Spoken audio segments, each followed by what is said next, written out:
Hi, I'm Ryan Chul. This is James LaFond.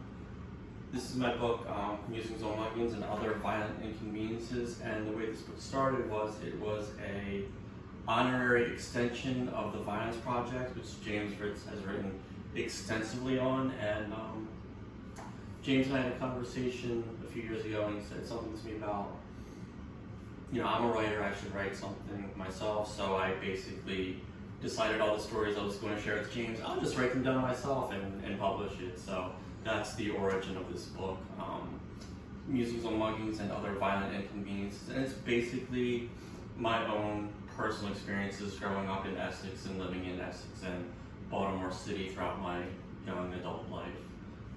You want to tell us a little about the Violence Project and how that started? 1996, I started interviewing people that experienced violence, and by 4 years later, in 2000, came to 1,675 acts of violence that I documented. I used a 8 to 48 point system for just checking off boxes on the graph paper, and the boxes were all divided. And that was the basis for how I analyzed violent encounters, which I started writing about again in 2010.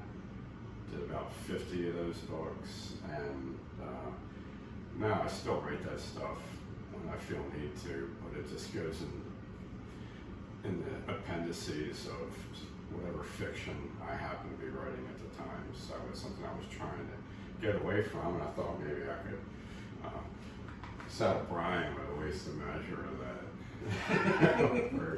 And the origin, this one story takes place on the 702 bridge. The first one I thought about sharing with James comes from the,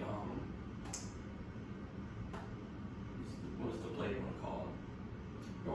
The Logic of Steel. I was going to share that story. It was fortunately one of the ones where I just walked away, but it was the only story I have that involved a blade, so that's where that one originated from. And again, the one I have just came out a short time ago is Musings on Muggings and Other Violent Inconveniences.